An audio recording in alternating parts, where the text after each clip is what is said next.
Wala nang maraming paligoy-ligoy pa, diretso sa punto na.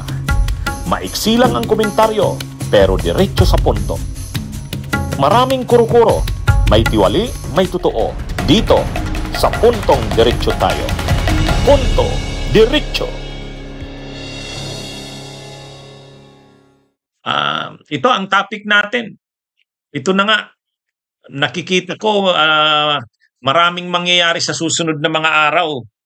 Talagang mga kabunyog, ano ito?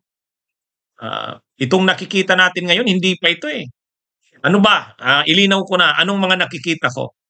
Una, mga kabunyog, mga kababayan, ang investigasyon sa susunod na mga araw ay lalawak palalo.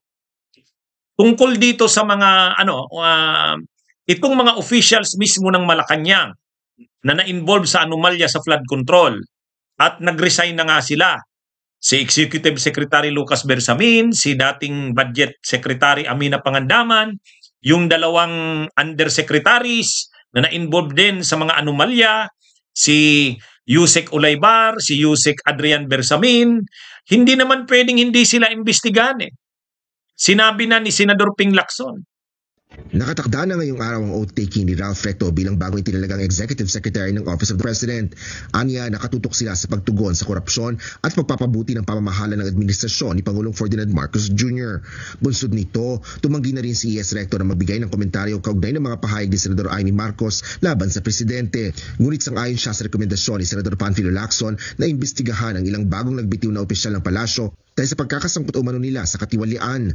Kabilang dito sina dating ES Lucas Bersamin, ang apo nito na si Undersecretary Adrian Bersamin at si Department of Education Yusek Chay Give Olayvar. Definitely. That's the purpose of all of this. Ang hinahanap natin, accountability and justice, di ba? So expected yun sa opisina ng ES. At natin.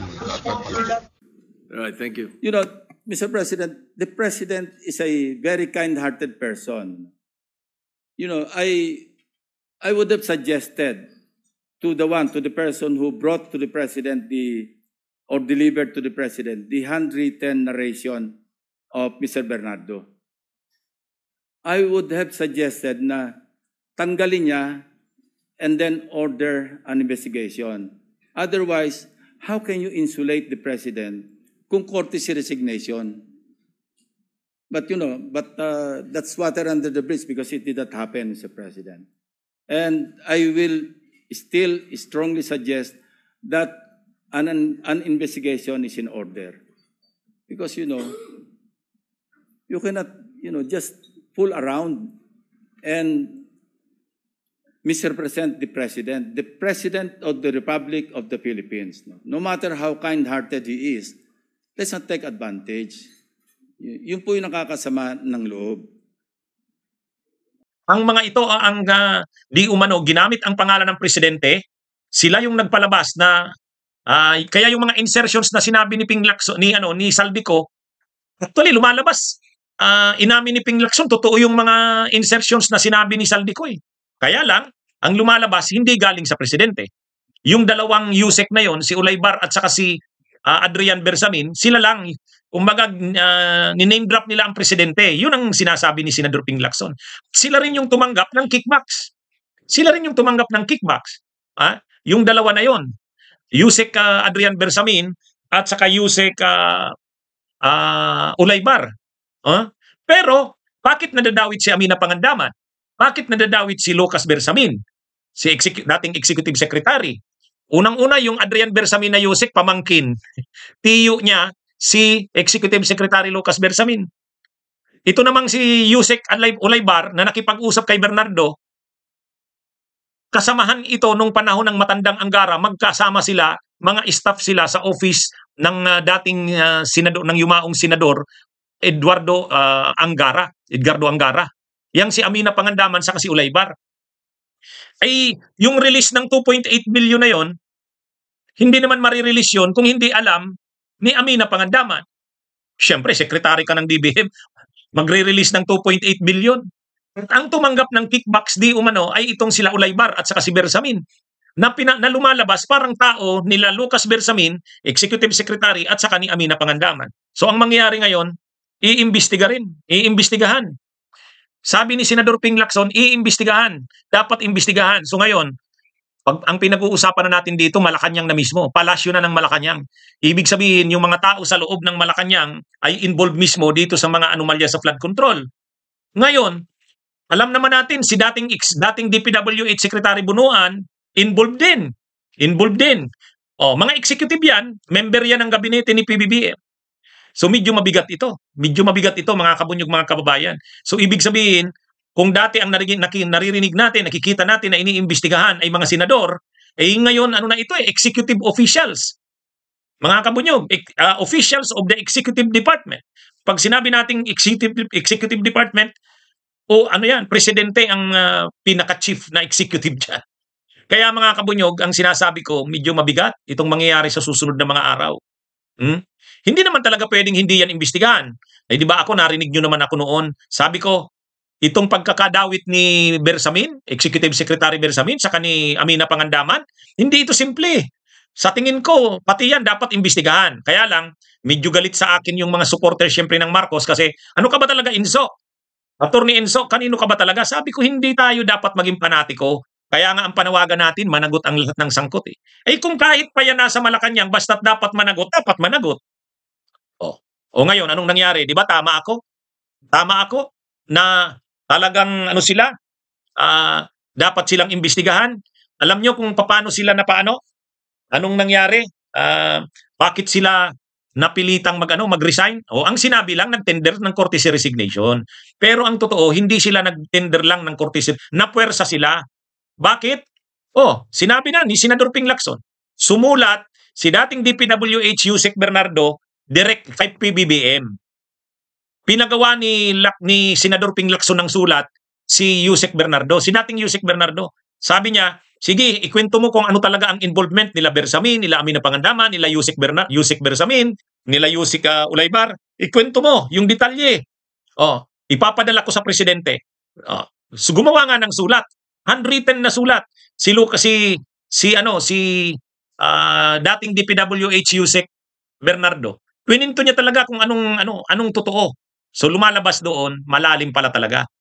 Ngayon, mukhang ang presidente, kinausap na sila Bersamin at saka sila Amina Pangandaman, yung dalawang Yusek, si Ulaybar saka si Bersamin, Adrian Bersamin, ayun, nag-tender na ng courtesy resignation. Sabi nga ni Senador Ping Lacson, ang gusto niya raw sana, ang hiling niya sa presidente, kitang galit ang presidente, si Bakin. Kaya lang, mabait talaga si PBBM Dinaan pa sa pag-tender ng resignation. Pero hindi, talagang So ayan, ang ibig kong sabihin, mga kabunyog, mga kababayan, sa susunod na mga araw, iimbestigahan yan. Pag inimbestigahan yan, makikita natin na ang korupsyon ay hindi lang sa Senado, hindi lang sa DPWH, hindi lang sa mga kontraktor, sa loob ng Malacanang matindi, sa mismong budget DBM na mismo, sa mismong Office of the Executive Secretary. Kaya ito mga kabunyog. Kaya lang habang papalapit ito kay PBBM, hindi kaya umabot na ito sa punto na kumbaga nasa nakapasok na sa Malacanang ang mga sangkot. Ang tanong na lang, siyempre, ang lumalabas dito, dinidepensahan lang ang presidente. Anong dinidepensa dito sa presidente? Na hindi siya sangkot, na hindi niya alam yon. Ginamit lang ang pangalan niya. Ganun yung lumalabas dito. Pero palalim ng palalim, mga kabunyog, mga kababayan. Palalim ng palalim. Kaya yung title ko, ito na ang nakikita kong pinakamahirap na mangyayari sa susunod na mga araw. Ang tanong, kayanin pa ba ni PBBM na to? Ito na yung sinasabi natin noon na Pandora's Box. Itong sinusulong ni PBBM na anti-corruption, palaki ng palaki ito. Buong sistema ng gobyerno mahahagip nito. Senado, Kamara, hindi yan. Ang tanong, kayanin pa kaya ng administrasyon ito? Kaliwat kanan na yung sa kanya.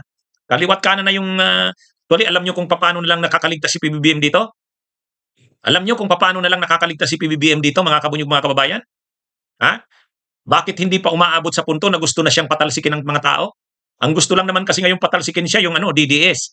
Bakit ang military, bakit ang simbahan, bakit ang mamamayan hindi pa umaabot sa ganun? Alam nyo kung anong sagot? Argo, alam mo kung anong sagot? Sige nga, yung mga viewers natin. Alam nyo kung anong sagot? Bakit hindi pa umaabot na gusto ng patalsikin si PBBM? Argo, anong sagot? Alamin nga natin kay Argo kung alam niya ang sagot. Alam niyo ang sagot diyan? Hindi yan dahil sa mga senador, Argo. Sige nga, abangan ko nga kung may makakuha ng sagot. Bakit ang simbahan, bakit ang military, bakit ang mga tao hindi umaabot sa puno? Ayan, ang galing ni Brother Noy Arizala. Yan ang tama. O tama si Sherwin Arboleda. Kasi ang papalit si Sara. Yun. Yun, Argo, ang tamang sagot. Ayaw ng tao kay Sara. O tama si Jeffrey Soriano. Nakuha nyo? Yan yung nagliligtas kay PBBM eh. Pero sa totoo lang, tingnan nyo yan. Alangan namang hindi alam ni PBBM yung mga nangyayari na yun. Ibig sabihin, yung mga ginagawa ni Amina Pangandaman at saka ni Executive Secretary Lucas Bersamin, hindi niya alam. Ang hirap na yan. Ang hirap yan. Ang hirap ng dipinsan yan. Mabuti na nga, nandyan si Ping Lacson eh. Si Ping Lacson yung nagdidipinsa kanina sa privilege speech niya. Sabi niya, hindi alam ng presidente. Ginamit na yung pangalan niya sa mga insertions na yan. Oh, sa totoo lang mga kabunyog, mga kababayan. Sa totoo lang. Oh, kaya ano ito? Yun oh, tama ang sagot niyo, si Argo lang ang mali. Si Argo lang ang mali. Ang nagliligtas kay PBBM, si Sara mismo. Oh, kung ang Vice President ngayon ay magaling, mahusay, matino, wala na yan si PBBM. Sa totoo lang. Sa totoo lang, mga kabunyog. Di ba? Yan yun eh. Kaya hindi nyo ba na-realize yan? Kayong mga DDS? Kaya kayo, panawagan kayo ng people power, ayaw ng tao eh. Ano ito mga kabunyog, mga kababayan? Okay, sige mga kabunyog, mga kababayan, magandang araw sa inyong lahat. Mabuhay po tayo. Bunyog, halikan na kasama ka. Bunyog, kapag buklod ay may pag-asa. Luzon, Visayas, Mindanao, isa ang pananaw. Sa bagong Pilipinas ang bunyog isisigaw.